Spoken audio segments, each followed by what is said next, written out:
S Jaishankar ही इन सब के पीछे थे और इन्होंने ही पहली बार नरेंद्र मोदी को बराक ओबामा से मिलाया था। यूपीएससी का पहला अटेम्प्ट दिया और पहले ही अटेम्प्ट में यूपीएससी क्रैक कर दिया। रिटायरमेंट के 2 दिन पहले इन्हें फॉरेन सेक्रेटरी बना दिया जाता है। देश के पीएम ने एस जयशंकर को गुजरात में इनवाइट किया और गुजरात से एमपी का टिकट दे दिया। एस जयशंकर बिना पॉलिटिक्स में आए देश के पहले एक्सटर्नल अफेयर मिनिस्टर बनते हैं। I, Subramaniam Jaishankar, do swear in the name of God. S Jaishankar China को काउंटर करने के लिए ऑफिशियल पोस्ट पे है और दूसरी तरफ गलवान वैली में वार हो जाता है। देखिए 9 जनवरी 1955 का दिन था। इस दिन दिल्ली में जहां आईएएस कृष्णस्वामी सुब्रमण्यम रहते थे, इनके घर में एस जयशंकर जी का जन्म होता है। और एस जयशंकर के जो फादर थे वो एक आईएएस थे और इनकी जो मदर थी सलोचना सुब्रमण्यम, वो एक पॉलिटिकल साइंस में पीएचडी थी। अब क्योंकि इनके फादर आईएएस थे तो आगे चल के उनका ट्रांसफर बेंगलोर में हुआ, तो एस जयशंकर जो थे वो भी वहीं बेंगलोर के बेंगलोर मिलिट्री स्कूल से अपनी स्कूलिंग करते हैं और कुछ दिल्ली के सुब्रतो पार्क के एयरफोर्स स्कूल से करते हैं। और उसके बाद यूपीएससी का पहला अटेम्प्ट दिया और पहले ही अटेम्प्ट में यूपीएससी क्रैक कर दिया। उस समय ये 21 साल के थे। अब आईएफएस में सिलेक्शन होने के बाद इनकी ट्रेनिंग वगैरह हुई और उसके बाद ये मॉस्को सोवियत यूनियन में 3rd सेक्रेटरी बन जाते हैं। अब जब ये फॉरेन सेक्रेटरी मॉस्को में बने तो उसके कुछ ही साल बाद ईयर 1985 को एक ऐसा इंसिडेंट होता है जिसकी वजह से एस जयशंकर बहुत ही कम टाइम में फेमस हो जाते हैं। एक्चुअली होता क्या है, उस समय इंडिया और यूएस के बीच एक न्यूक्लियर डील की बात चल रही थी। इंडिया के लिए ये डील जरूरी थी क्योंकि इस डील की वजह से इंडिया दूसरे देशों से यूरेनियम इंपोर्ट कर सकता था अपने न्यूक्लियर पावर प्लांट्स के लिए। और ये करना इतना आसान नहीं था क्योंकि उस समय के जो सीनेटर थे बराक ओबामा, वो इस डील के इतने खिलाफ थे कि वो किसी इंडियन ऑफिशियल से बात तक नहीं करना चाहते थे। और उन्होंने कहा कि वो ये डील तभी करेंगे जब इंडियन फिसिल मटेरियल प्रोड्यूस करना बंद करेगा। They agreed to historic measures that will help stop the spread of nuclear weapons and move us closer to the long-term goal of a world without nuclear weapons. This week, the leaders of the G8 nations embraced the strategy I outlined in Prague, which includes measures to strengthen the Non-Proliferation Treaty, to encourage nations to meet their arms control, disarmament, and non-proliferation commitments, and to secure nuclear weapons and vulnerable nuclear materials. और अगर आपको पता होगा तो फिसिल material वो material होता है जो फिशिंग रिएक्शन में यूज होता है और ये मटेरियल किसी भी न्यूक्लियर वेपन का एक इम्पोर्टेंट पार्ट होता है। पर इंडिया इस कंडीशन के बिल्कुल खिलाफ था क्योंकि ना पाकिस्तान और ना चाइना ने फिसिल मटेरियल का प्रोडक्शन बंद किया था। तो इंडिया का कहना था वो क्यों बंद करे। पर ऐसे चैलेंजेस के बावजूद एस जयशंकर और इंडिया के डिप्लोमेट्स ने अपनी सूझबूझ से इस डील को अप्रूव करवाया। और ये जो डील थी जो इतने दिनों से चल रही थी, इनको एक ही वीक में बिना किसी शर्त के अप्रूव करवा दिया। और जब ये रिपोर्ट वापस आई तो एस जयशंकर की जो स्ट्रेटेजी थी उसकी काफी तारीफ हुई, ये काफी फेमस भी हुए उस टाइम पे और दिल्ली तक इनके बारे में बात स्टार्ट हो गई थी। उस टाइम पे कांग्रेस की सरकार थी और इंदिरा गांधी जी उस वक्त की पीएम थी। तो कुछ ही महीने में एस जयशंकर को वाशिंगटन से वापस दिल्ली बुला लिया जाता है और फिर ईयर 1990 में इनको यूरोप डिवीजन का मिनिस्ट्री ऑफ एक्सटर्नल अफेयर्स का डायरेक्टर बना दिया जाता है ताकि ये जो पूरे यूरोप का ऑपरेशन है उनमें पार्टिसिपेट कर सके। और यहीं से एस जयशंकर जो है एक्सटर्नल अफेयर्स की दुनिया के अंदर एंट्री मारते हैं।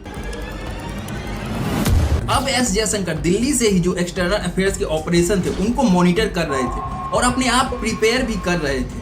वहीं दूसरी तरफ जापान को लेके अटल बिहारी वाजपेयी बहुत ज्यादा परेशान हो गए थे। एक्चुअली हुआ क्या था, उस समय न्यूक्लियर टेस्ट 2 में कुछ दिक्कत आ रही थी तो एस जयशंकर को इसके लिए इस बार जापान भेज दिया जाता है। और जापान जाते ही कुछ ही टाइम बाद इनकी मुलाकात क्यूको से होती है और कुछ ही टाइम बाद ये लोग शादी कर लेते हैं और फिर क्यूको बन जाती है क्यूको जयशंकर। इसके बाद ऑपरेशन फिनिश करके वो फिर वापस क्यूको के साथ दिल्ली आते हैं और इनकी इस सूझबूझ से खुश होके ईयर 2001 में अटल बिहारी वाजपेयी इनको इंडियन एम्बेसडर बना के चेक रिपब्लिक भेज देते हैं। और इसके कुछ ही साल बाद ईयर 2009 में इनकी पोस्टिंग होती है चाइना में और ये इनके जीवन का एक और इम्पोर्टेंट पोस्टिंग था। एक्चुअली होता क्या है, ईयर 2013 में चाइनीज ट्रूप्स ने लद्दाख के डेप्सांग इलाके में 19 किलोमीटर मतलब इंडियन टेरिटरी के 30 किलोमीटर साउथ अक्साई चीन वाले एरिया में टेंट लगा दिए थे, जिसकी वजह से दोनों देशों के बीच एक डिप्लोमेटिक क्राइसिस स्टार्ट हो गया था और इसका सॉल्यूशन बिना वार के किसी को समझ में नहीं आ रहा था। तो उस टाइम पे कांग्रेस की सरकार थी और मनमोहन सिंह जी जो थे वो पीएम थे। तो वो एस जयशंकर को एक मैसेज भेजते कि वो चाइना के साथ निगोशिएट करे और उसके बाद एस जयशंकर अपनी स्ट्रेटजी यूज करके वो चाइना की आर्मी को उनकी पोजीशन विड्रॉ करने के लिए मना लेते हैं। और इस निगोशिएशन के दौरान एस जयशंकर ने एक इम्पोर्टेंट रोल प्ले किया था, जिसमें इंडिया ही नहीं बल्कि चाइना के जनरल तक ने कहा। एस जयशंकर ने उनसे ऐसे बात किया जैसे कोई सोल्जर बात कर रहा हो, ना कि कोई डिप्लोमेट। और इसी पोस्टिंग के दौरान एस जयशंकर ने एक बहुत ही इंपॉर्टेंट व्यक्ति को इम्प्रेस किया था, उसका नाम था नरेंद्र मोदी। इसको आगे समझते हैं। और इसके बाद ईयर 2011 में करीब 22 डायमंड ट्रेडर्स जो मोस्टली गुजराती थे, उनको चाइना के कस्टम ऑफिसर ने अरेस्ट किया था क्योंकि वो इलीगली डायमंड स्मगल कर रहे थे हांगकांग से चाइना तक। अब एस जयशंकर को इस ऑपरेशन के लिए भेजा गया तो फिर उन्होंने एक इम्पोर्टेंट रोल प्ले किया था। उन्होंने चाइनीज अथॉरिटी को कन्विंस किया कि उन डायमंड ट्रेडर्स के चार्जेस को कम कर दिया जाए। Relief for families of 12 diamond traders who have returned to India after being released by a Chinese court last month. Year 2012 में चीफ मिनिस्टर मोदी चाइना के टूर पे थे एक बिजनेस ट्रिप के लिए और उसी समय एस जयशंकर ने मोदी जी की बहुत हेल्प की, बहुत से इंपॉर्टेंट मीटिंग सेटअप कराई। और आपको अगर याद होगा तो उस वक्त नरेंद्र मोदी जी एक पॉपुलर ग्लोबल लीडर्स नहीं थे। इनफैक्ट 12 साल पहले ही यूएस ऑफिसर्स ने नरेंद्र मोदी को एक वीजा देने से मना कर दिया था और इस ट्रिप के बाद एस जयशंकर प्रधानमंत्री मोदी को इम्प्रेस करते गए और 2014 में नरेंद्र मोदी बने इंडिया के प्राइम मिनिस्टर। मैं नरेंद्र दामोदर दास मोदी ईश्वर की शपथ लेता हूं कि। और उस समय एस जयशंकर इंडिया के एम्बेसडर थे यूनाइटेड स्टेट में और कुछ ही महीने बाद एस जयशंकर ने एक हाई प्रोफाइल ट्रिप ऑर्गेनाइज किया था नरेंद्र मोदी के लिए। और इसके बाद एस जयशंकर ने 2015 में प्रेसिडेंट बराक ओबामा की ट्रिप में योगदान दिया जब ओबामा पहले चीफ गेस्ट बने यूएस से इंडिया के रिपब्लिक डे परेड में। इन्हीं कंट्रीब्यूशन की वजह से एस जयशंकर को इंडिया का फॉरेन सेक्रेटरी बना दिया गया उनकी रिटायरमेंट के बस 2 दिन पहले। और फिर ये प्रधानमंत्री मोदी के लिए एज ए क्राइसिस मैनेजर भी काम किए। इनफैक्ट प्रधानमंत्री चाहते थे कि एस जयशंकर उनके साथ रहे, उनके सभी फॉरेन ट्रिप्स में एज ए क्राइसिस मैनेजर काम करे। और उसके बाद ईयर आता है 2017 जब डोकलाम में इंडिया और चाइना के बीच मुठभेड़ हुआ था। वो समय बहुत ही सेंसिटिव था, लेकिन चाइनीज ऑफिशियल्स के साथ directly foreign as a secretary S Jaishankar बात कर रहे थे, डील करवा रहे थे बिना चाइनीज एम्बेसडर की मदद से। अल्टीमेटली चाइना एग्री कर लिया था कि वो डोकलाम एरिया में एक रोड ना बिल्ड करे। एक्चुअली होता क्या है, चाइना डोकलाम रीजन में रोड बनाना चाहता था, लेकिन इंडियन आर्मी ने इस कंस्ट्रक्शन को होने से रोक दिया।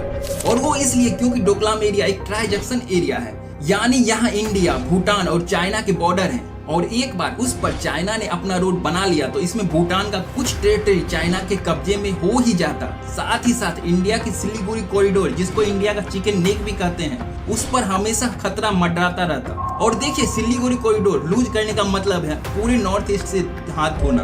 और इंडिया अपनी जमीन का एक टुकड़ा भी किसी को क्यों ही देना चाहेगा। इस सीरियस बॉर्डर इशू को सॉल्व करने के लिए एस जयशंकर ने सबसे पहले ट्राइलेटरल डिप्लोमेसी कंडक्ट किया, जिसमें एस जयशंकर ने भूटान और चाइना ऑफिशियल के साथ में बातचीत करनी शुरू की। और इसी बातचीत के दौरान ही एस जयशंकर ने भूटान की टेरिटरी को प्रोटेक्ट करने का वादा भी किया था। और यही नहीं, एस जयशंकर की बातों से चाइनीज ऑफिशियल बहुत इन्फ्लुएंस हुए और एक सीनियर ऑफिशियल ने तो यहाँ तक कह दिया था कि एस जयशंकर एक डिप्लोमेट की तरह नहीं बल्कि एक सोल्जर की तरह बात करते हैं। और एस जयशंकर की इसी एफर्ट से चाइना ने अपनी आर्मी को पीछे खींच के साथ साथ डोकलाम रीजन में रोड कंस्ट्रक्शन का भी काम रोक दिया। और ये एस जयशंकर की ही नहीं, पूरे इंडिया की जीत थी। लेकिन हम जानते हैं कि कुत्ते की पूंछ 1000 साल एक सीधी पाइप में रखने के बाद भी टेढ़ी की टेढ़ी ही रहती है। वैसे ही कुत्ते की पूंछ की तरह चाइना भी अपनी हरकतों से बाज नहीं आता और फिर से चाइना 2020 में एक वायलेंट बॉर्डर इशू कर दिया, जिसको हम लद्दाख बॉर्डर टेंशन के नाम से जानते हैं। असल में 2020 में चाइनीज आर्मी लद्दाख के गलवान वैली में घुसकर इंडियन आर्मी पे अटैक कर देते हैं। यहाँ पर इंडिया और चाइना के बीच वायलेंट बैटल हुआ, जिसमें दोनों साइड के काफी ज्यादा जवान की मौत हुई। इस बॉर्डर इशू को सॉल्व करने के लिए फिर से एस जयशंकर आगे आते हैं और इस बार एस जयशंकर बॉर्डर को कम करने के लिए डायरेक्टली चाइना के फॉरेन मिनिस्टर वांग यी से बात की और साथ ही चाइना से 5 पॉइंट एग्रीमेंट भी साइन करवाया, जिसमें साफ साफ लिखा था कि चाइना अब तक हुए सभी इंडो चाइना बॉर्डर टेंशन और प्रोटोकॉल्स को मानेगा और फिर कभी बॉर्डर टेंशन हुई तो उससे बातचीत से सॉल्व करेगा, ना कि अटैक से। और एस जयशंकर यही नहीं रुके, उन्होंने इस मुद्दे को इंटरनेशनल फोरम में भी उठाया और इंटरनेशनल सपोर्ट से इस टेंशन को कम करने में हेल्प मिला। और एस जयशंकर के इन्हीं प्रयासों की वजह से 2021 में चाइना ने LAC के पास से अपनी आर्मी को पीछे खींच लिया था। अपने 3 साल का फॉरेन सेक्रेटरी रोल खत्म होने के बाद एस जयशंकर को टाटा की तरफ से ग्लोबल कॉर्पोरेट अफेयर्स प्रेसिडेंट का रोल ऑफर किया गया और यहाँ भी उन्होंने कंपनी के लिए बड़े बड़े काम किए। अब ईयर 2019 आ गया जिसमें जनरल इलेक्शन होने थे और इस बार भी बीजेपी फुल मेजोरिटी के साथ इलेक्शन जीत जाती है और मोदी जी फिर से पीएम बन जाते हैं। इसके साथ साथ एक और भी बात हुई थी कि मोदी जी ने एस जयशंकर को गुजरात से टिकट दिलाया था और फिर उनको इंडिया का फॉरेन मिनिस्टर बना दिया जाता है बिना किसी पॉलिटिकल बैकग्राउंड के, सिर्फ और सिर्फ उनके मेरिट के दम पे। अब S Jaishankar external affair minister बन चुके थे और उसी समय कुछ ऐसा होता है जिसके कारण देश ही नहीं हमारे दुश्मन देश भी एस जयशंकर की जम के तारीफ करते हैं। एक्चुअली होता यह है 24 फरवरी 2020 को यूक्रेन जब रसिया पर अटैक कर दिया था और ये अटैक कोई छोटा मोटा अटैक नहीं था।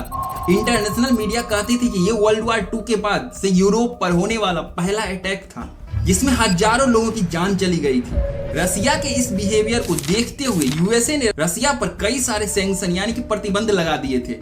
आसान भाषा में कहा जाए तो रसिया के साथ कोई भी देश बिजनेस नहीं कर सकता और जो देश करेगा उसे भी यूएसए के साथ रिलेशन खराब करने पड़ेंगे। इस डिसीजन से दुनिया में ऑयल का प्राइस आसमान छूने लगा क्योंकि रसिया दुनिया में ऑयल का सबसे बड़ा एक्सपोर्टर है और जैसा कि आप जानते हैं कि कई सारी चीजें डायरेक्टली और इनडायरेक्टली ऑयल पर ही डिपेंडेंट होती है, इसलिए ऑयल का प्राइस बढ़ने के साथ साथ ही दुनिया में महंगाई भी बढ़ने लगी और भारत में इसी महंगाई को रोकने के लिए इंडिया ने स्मार्ट कदम उठाया जिसमें एस जयशंकर का इंपॉर्टेंट रोल था। जैसे कि इंडिया ने यूएसए यूक्रेन कॉन्फ्लिक्ट में किसी का भी साइड न लेने का डिसीजन लिया।